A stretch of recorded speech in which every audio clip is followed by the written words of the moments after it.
तो आज की वीडियो में मैं लो पास फ़िल्टर के डिज़ाइन के बारे में आपसे चर्चा करूँगा कि कैसे इसे लो पास फ़िल्टर को हम डिज़ाइन कर सकते हैं। तो सबसे पहले मैं आरसी नेटवर्क के ज़रिए यानी रजिस्टर कैपेसिटर के एक सिंपल नेटवर्क के ज़रिए मैं आपको बताऊँगा कि कैसे हम बना सकते हैं। तो एक हम रजिस्टर ले लेते हैं और एक हम कैपेसिटर ले लेते हैं। यहाँ से हम अप्लाई करेंगे अपना इनपुट सिग्नल, जिससे हम लो पास फ़िल्टर में डाल देंगे और ये हमारा हो जाएगा वी आउटपुट सिग्नल। ये आर है, ये सी है, सिंपल सी बात है। तो अगर मैं अब वी नोट को वी इन की टर्म्स में लिखूं, V output is equal to V in, तो सिंपल सी बात है, वोल्टेज डिवाइडर का रूल लगेगा। यानी V output is equal to V input, इसका इम्पिडेंस जो होगा लाप्लास डोमेन में 1/SC divided by sum of impedances of these two, यानी R प्लस 1/SC, ये हो जाएगा। तो V output is equal to V input, S से ऊपर नीचे मल्टीप्लाई किया 1/1 + SCR, तो यानी V output divided by V input is equal to 1/1 + SCR, ये आ गया। अब हम क्या करेंगे, अब हम जो है इसका बॉर्डर प्लॉट करेंगे। बॉर्डर प्लॉट अगर आपको याद हो,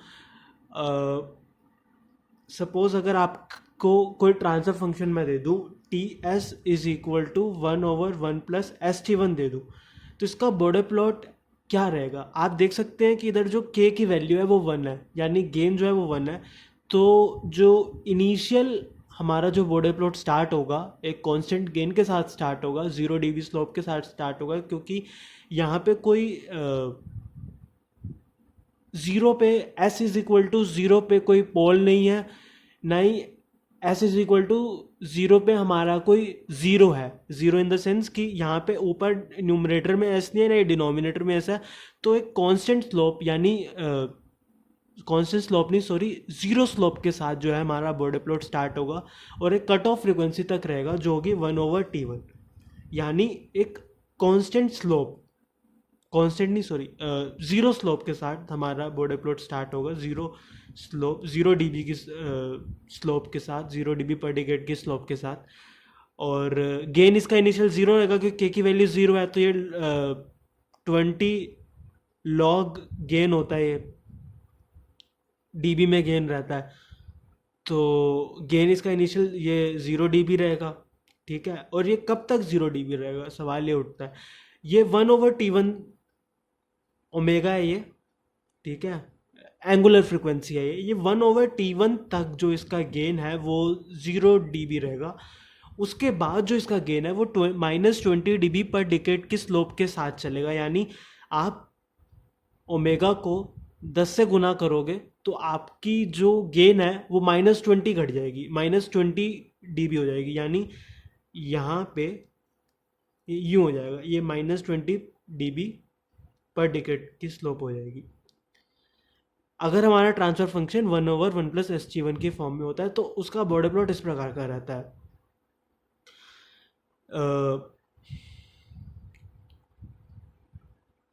ठीक है, तो इस स्लोप का मतलब क्या है, -20 dB पर डिकेड का मतलब ये है, आप देख रहे होंगे यहाँ 1/T1 एक कट ऑफ फ्रिक्वेंसी है। इस कट ऑफ फ्रिक्वेंसी की 1/T1 है, यानी 10/T1, 10/T1 शायद आपकी यहाँ हो, 10/T1 इस फ्रिक्वेंसी तक, इस 10/T1 एंगुलर फ्रिक्वेंसी तक जो आपका गेन है वो इस फ्रिक्वेंसी पे आप अनुमान लगा सकते हो।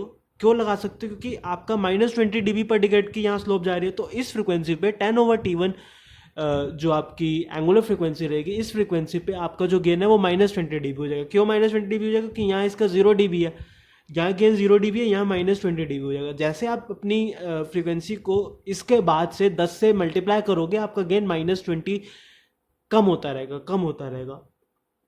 तो ये इस ट्रांसफ़र फंक्शन का जो बॉर्डर प्लॉट रहता है वो इस प्रकार का रहता है।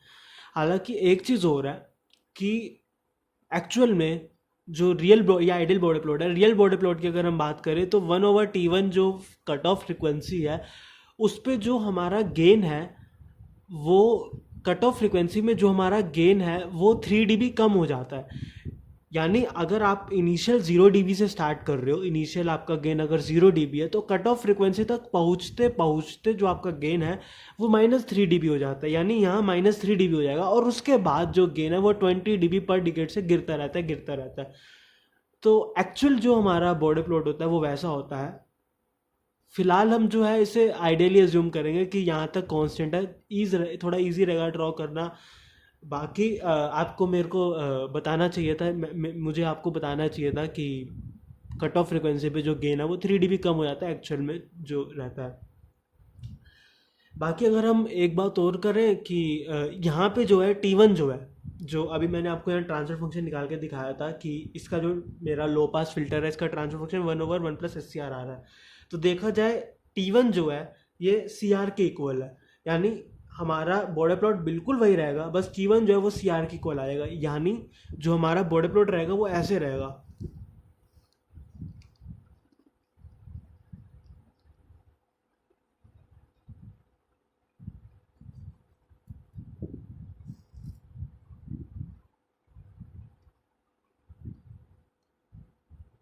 इस प्रकार का रहेगा। मतलब जब हमारी फ्रिक्वेंसी जो है कम थी, ये फ्रिक्वेंसी हो सकता है यहाँ 1 हर्ट्स हो, 1 हर्ट्स हो, मतलब कम फ्रिक्वेंसीज पे हमारा जो गेन है वो 0 dB है। 0 dB गेन का मतलब है कि V output is equal to V input, ये मतलब होता है 0 dB का, क्योंकि ये लॉग गेन जो है वो डीबी में है। डीबी 0 dB का मतलब है 10⁻0। गेन आपका 10⁻0, 10⁻0 मतलब 1, तो गेन आपका जो इधर है वो आपका 1 गेन है, और वो 1 गेन 1/CR, जब आपकी omega is equal to 1/CR है, यानी एंगुलर फ्रिक्वेंसी आपकी 1/CR है, उस तक जो आपका गेन है वो 0 dB रहता है, उसके बाद 20 dB पर डिकेड से फॉल करने लग जाता है। अब देखा जाए ये ओमेगा है, ओमेगा हमें शायद समझ ना आए, हम इसे एफ फ्रिक्वेंसी में तब्दील कर देते हैं, और फ्रिक्वेंसी में अगर हमें इसे चेंज करना है तो फ्रिक्वेंसी होती है F is equal to omega होता है, omega is equal to 2πf, omega is equal to 2πf, तो एफ हो जाएगा omega is equal to 2πf, F हो जाएगा ओमेगा अपॉन 2π, यानी ओमेगा को अगर मुझे हटाना है तो मुझे 1/2π से डिवाइड करना पड़ेगा। तो एफ जो हमारी फ्रिक्वेंसी है, जब वो 1/2πCR होगी, उसके बाद एटीन्यूएट होने लग जाएगा, जो गेन है हमारा वो 20 dB पर डिकेड से फॉल कर रहा है।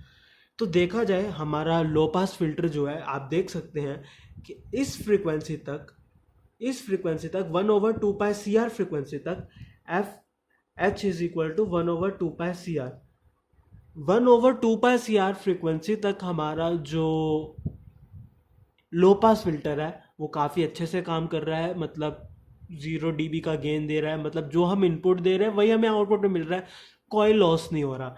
लेकिन जब हमारी 1/2πCR फ्रिक्वेंसी से ज़्यादा हम का इनपुट देंगे, मतलब आपकी फ्रिक्वेंसी 1/2πCR को क्रॉस कर जाएगी, तो आपका जो गेन है वो 20 dB पर डिकेड से फॉल करता रहेगा, करता रहेगा, करता रहेगा। मतलब आप 10 FH, आपका FH जो है 1/2πCR है, 10 FH मतलब आपने अपनी फ्रिक्वेंसी को 10 टाइम्स कर दिया, आपका इनपुट फ्रिक्वेंसी जो है, इनपुट सिग्नल की फ्रिक्वेंसी जो है वो 10 FH है, 10 FH है, तो आपका जो गेन है वो -20 dB हो जाएगा, 100 FH पे -40 dB हो जाएगा। आपकी फ्रिक्वेंसी को जैसे आप कट ऑफ फ्रिक्वेंसी 1/2πCR जो है, FH is equal to 1/2πCR, उसको आप 10 से गुना करेंगे तो आपका जो गेन है वो -20 dB कम होता चलाएगा। और ये लो पास फिल्टर है, देख लीजिए आप, ये सिर्फ इस फ्रिक्वेंसी रेंज को पास करता है, उसके बाद की फ्रिक्वेंसी रेंज को एटीन्यूएट कर रहा है। एटीन्यूएट कैसे कर रहा है? क्योंकि उसके बाद की जो फ्रिक्वेंसी जो है वो लो पास फिल्टर से पास हो रही है, ऐसे नहीं है कि इंस्टेंट ड्रॉप आ रहा है जैसे मैंने बोला था आइडियल में होता है, पास हो रही है, लेकिन गेन उनका डिक्रीज होता जा रहा है, जैसे जैसे हम हायर फ्रिक्वेंसीज में जा रहे हैं गेन डिक्रीज होता जा रहा है। तो ये हो गया low pass filter using RC network. अगर अब मैं डिज़ाइन पे आता हूँ, सपोज आपको इसे डिज़ाइन करना है, सपोज आपको डिज़ाइन करना है, डिज़ाइन करने का जो सिंपल सा फंडा रहता है, आप ध्यान रखना कि आपकी जो कट ऑफ फ्रिक्वेंसी थी वो थी 1/2πCR, ये आपकी कट ऑफ फ्रिक्वेंसी थी। मतलब 0 से लेकर FH तक ज़ीरो से लेकर FH तक आपकी जो फ़िल्टर है वो फ्रीक्वेंसीज़ को पास करने देगा, उसके बाद की को जो है वो एटीन्यूएट कर देगा। तो ज़ीरो से लेकर FH, अब सपोज़ आपने लो पास फ़िल्टर बनाना है, आपके मन में आया मेरे को लो पास फ़िल्टर बनाना है और उसकी जो कट ऑफ फ्रिक्वेंसी मैंने रखनी है, यानी मैं चाहता हूँ सपोज़ मैं 1 kHz ले लेता हूँ, 1 kHz तक का मुझे लो पास फ़िल्टर बनाना है। मेरी चाहत है कि 1 kHz की बाद की फ्रिक्वेंसीज एटेन्यूएट हो जाए। तो 1 kHz is equal to 1/2π CR। तो कितना हो जाएगा ये, CR is equal to 1/1 kHz मतलब 1000 इंटू 2π। तो ये कितना हो जाएगा, ये हो जाएगा 2000π। 2000π CR इज इक्वल टू 1/2000π। अब देखा जाए सी की वैल्यू जो हम लेते हैं ना, हमेशा याद रखना सी की वैल्यू फिल्टर्स के डिज़ाइन में हो गया, ऑसिलेटर्स के डिज़ाइन में हो गया, सी की वैल्यू हम 0.1 माइक्रोफेरेड से कम ही लेंगे, या मैक्सिमम 0.1 माइक्रोफेरेड, उससे ज़्यादा नहीं लेंगे। तो सपोज मैं लेता हूँ 10 नैनोफेरेड, 10 नैनोफेरेड मतलब 0.01 माइक्रोफेरेड। तो जब ये 10 नैनोफेरेड हो गया, 10 नैनोफेरेड मतलब 10 इंटू 10⁻⁻10, 10 इंटू 10⁻⁻10 का मतलब 10⁻8। तो 10⁻8 R इज इक्वल टू 1/2000π। तो ये कितना हो जाएगा, R is equal to 10⁻8 divided by 2000π। तो ये कितना हो जाएगा, ये 3 है, 3 ऊपर गया 10⁵, 10⁵ 0.5 इंटू 10⁵ डिवाइडेड बाय पाई। तो ये आपका, एक मिनट मैं कैलकुलेटर से चेक करता हूँ।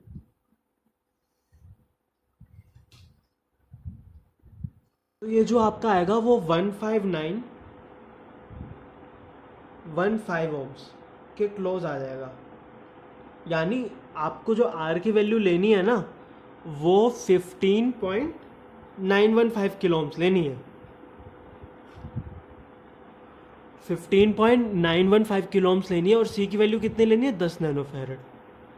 तो देख लीजिए, आपको मैंने डिज़ाइन सिखा दिया। क्या करना है आपको, यहाँ R लगाना है 15.915 किलो ohms का, और यहाँ C लगाना है 10 नैनोफेरेड का, और यहाँ से इनपुट दे दो, कोई भी सिग्नल इनपुट। ये हो सकता है आपके इनपुट जो आप दे रहे हो, ये कोई भी आपका इलेक्ट्रिकल सिग्नल है, हो सकता है आपकी वॉइस इलेक्ट्रिकल सिग्नल में हो, कुछ भी हो सकता है। आप इसे इनपुट दोगे तो ये जो है आपने कितनी ली थी, 1 kHz, 1 kHz तक की फ्रिक्वेंसीज को पास होने देगा 0 dB गेन के साथ, यानी 1 गेन के साथ पास होने देगा। उसके बाद की जितनी फ्रिक्वेंसीज आएगी ना, उसको ये एटीन्यूएट कर देगा। कैसे एटीन्यूएट करेगा, 20 dB पर डिकेट से एटीन्यूएट करेगा। 20 dB पर डिकेट का मतलब क्या है, वही फिर से मैं एक बार आपको फिर से बता देता हूँ कि 1 kHz आपकी कट ऑफ फ्रिक्वेंसी है। 1 kHz अगर कट ऑफ फ्रिक्वेंसी है, मतलब 10 kHz पे जो आपका गेन है वो -20 dB हो जाएगा।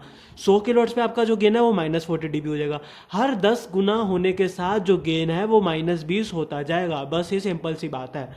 ये आपका बन गया लो पास फिल्टर, आपका बन गया यूजिंग आरसी नेटवर्क। अब हम जो बात करेंगे वो बात करेंगे low pass filter using op amp. Op amp के जरिए हम बात करेंगे। वैसे अगर ये आपको आ गया तो वो भी कर लोगे, बहुत ही सिंपल है। तो ओपैम्प को जो हम यूज़ करेंगे वो एज यूज़ करेंगे हम non inverting amplifier. Non inverting amplifier में आपने देखा होगा कि यहाँ हम इनपुट दे देते हैं, यहाँ हमारा रेजिस्टर का एक नेटवर्क रहता है, या इसे हम बोलते हैं RF, इसे बोलते हैं R1, और यहाँ ग्राउंड रहता है, ठीक है। और यहाँ हम RL लगा देते हैं, लोड रेजिस्टर। अब यहाँ हम डायरेक्ट V1 दे देते थे, अगर आपको याद होगा नॉन इन्वर्टिंग एम्पलीफायर के केस में। अब हम डायरेक्ट नहीं देंगे, अब हम क्या करेंगे, यहाँ R रखेंगे, यहाँ C रखेंगे, RC, और यहाँ ये हमारा हो जाएगा V1, ये V1 हो जाएगा, और यहाँ से हम अपना देंगे Vin यहाँ से देंगे। अब ये जो है ये as a low pass filter act करेगा। क्यों करेगा, सबसे पहली बात तो ये है कि इस ओपैम्प की जो इनपुट इम्पीडेंस है, पॉजिटिव टर्मिनल में जो इनपुट इम्पीडेंस होती है वो वेरी हाई होती है, और नेगेटिव टर्मिनल में जो इनपुट इम्पीडेंस होती है वो R1 की इक्वल होती है। ये जो है आप खुद देख सकते हो। इसको निकालने के लिए सिंपली आपको वो लगाना होता है, जो ये वाला मॉडल होता है ना, RI या AVID, ये वाला जो मॉडल रहता है ये लगाना पड़ता है। इससे मतलब आप इनपुट थेवेनिन रेजिस्टेंस जो निकलती है वो Vin बाय, मतलब उसका ये रिजल्ट है।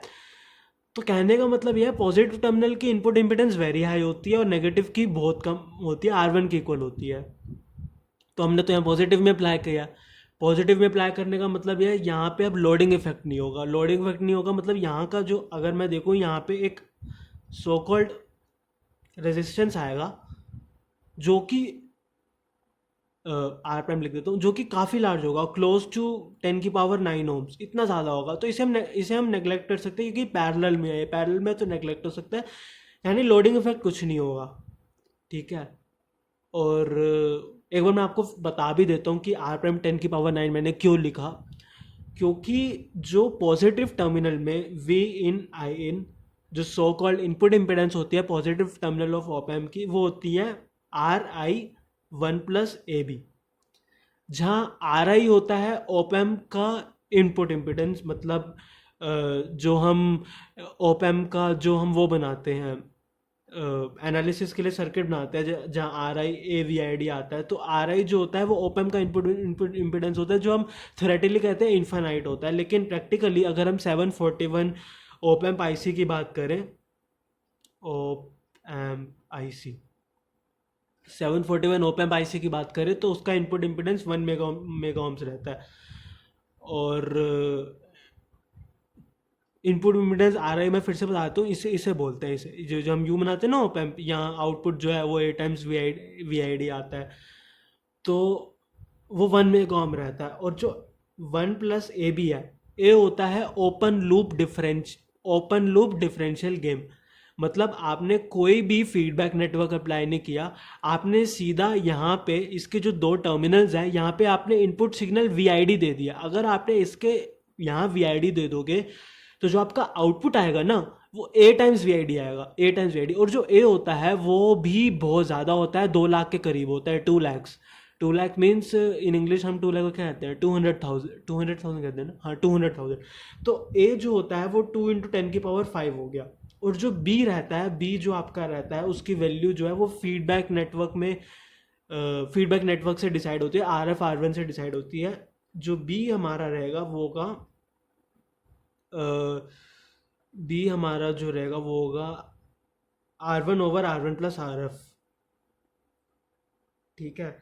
तो ये जो है ये वैल्यू, सपोज मैंने अपना एम्पलीफायर डिज़ाइन करा, उसका मैंने 1+RF/R1 जो सो कॉल्ड मेरा गेन है, गेन ऑफ एम्पलीफायर, वो मैंने रख दिया 20 रख दिया। मैंने चाहा कि 20 का मैंने बनाया, तो 20 का अगर बनाऊंगा तो R1+RF/R1 की वैल्यू मेरी 20 हो जाएगी, यानी R1/R1+RF की वैल्यू जो मेरी आएगी वो 1/20 आएगी, यानी B की वैल्यू 1/20। ये मैं आपको एक एग्जांपल के तौर पे बता रहा हूँ। तो जो फिर मैं ये सब क्यों कर रहा हूँ, फिर से बता रहा हूँ, मैं ये सब आपको इस इनपुट टर्मिनल की इनपुट इम्पिडेंस निकालने के लिए कर रहा हूँ कि इस इनपुट टर्मिनल की इनपुट इम्पिडेंस काफ़ी ज़्यादा होती है, इसलिए लोडिंग इफेक्ट नेग्लिजिबल होता है। इस पॉइंट को मैं प्रूफ करने के लिए जो है ये बता रहा हूँ। तो क्या होगा, RI1+AB की वैल्यू क्या होगी, RI क्या आपका 1 मेगा ओम मतलब 1 × 10⁶, 1+AB, A की वैल्यू क्या आई थी 2, A की वैल्यू आई नहीं थी, A की वैल्यू जो है ओप एम्प की मैन्युफैक्चरिंग डिसाइड करती है, तो वो 2 × 10⁵ है। B की वैल्यू जो हमने बनाया है वो 1/20 है, 1/20। ठीक है। तो ये आप सॉल्व करोगे तो कितना आएगा, 10, 1, 2 से 2 कैंसिल, 10⁴, 1+AB 10⁴। तो ये कितना हो गया, ये देखा जाए तो 10⁻10 ओम्स हो गया, 10⁻10 ओम्स के करीब हो गया, यानी इस पॉइंट की इनपुट इम्पिडेंस काफ़ी ज़्यादा है। तो इसलिए जो हमारा V1 है वो हम सिंपली ये कह सकते हैं V1 = इस पॉइंट को मेरे को बताने का मकसद मेरा यही था कि हम ये इक्वेशन लिख सकते हैं, इसलिए लिख सकते हैं क्योंकि इसकी इनपुट में काफ़ी ज़्यादा है, 1/SC / 1/SC + R। तो V1 आ जाएगा Vin, SC से ऊपर नीचे मल्टीप्लाई करोगे 1+SCR, SCR आएगा। अब मैं ये जो इक्वेशन है ना, मैं इस इक्वेशन में दोनों साइड AF से मल्टीप्लाई कर दूंगा। AF क्या है, मेरे इस नॉन इन्वर्टिंग एम्पलीफायर का गेन है, जो कि होता है 1+RF / R1। तो ये हो जाएगा AF V1 = AF V in 1 divide by 1 plus S C R. अब देखा जाए ए एफ वी वन जो है 1 plus R F divide by R one V one, ये मेरा वी नोट है। तो वी नोट, अब मैं वी इन इधर ले आ रहा हूँ, V naught by V in is equal to A F 1 plus 1 by S C R. तो ये आ जाएगा। अब देखा जाए जो मेरा आउटपुट है, आउटपुट वी नॉट हो गया और इनपुट, उन दोनों की ratio A F divide by 1 plus E R है। और ए एफ क्या है? ए एफ सिंपल सी बात है 1 plus R F by R one है। A F is equal to 1 plus R F by R one. अब देखा जाए जो मैंने अभी आपको पीछे ही दिखाया था, पीछे मैंने आपको क्या बताया था? पीछे मैंने आपको बताया था आरसी नेटवर्क से, आरसी नेटवर्क से जो मैंने सिंथेसाइज किया था उसका जो V naught by V in था वो आया था 1 divide by 1 plus S C R, यानी उसके इनिशियल गेन की वैल्यू 1 थी।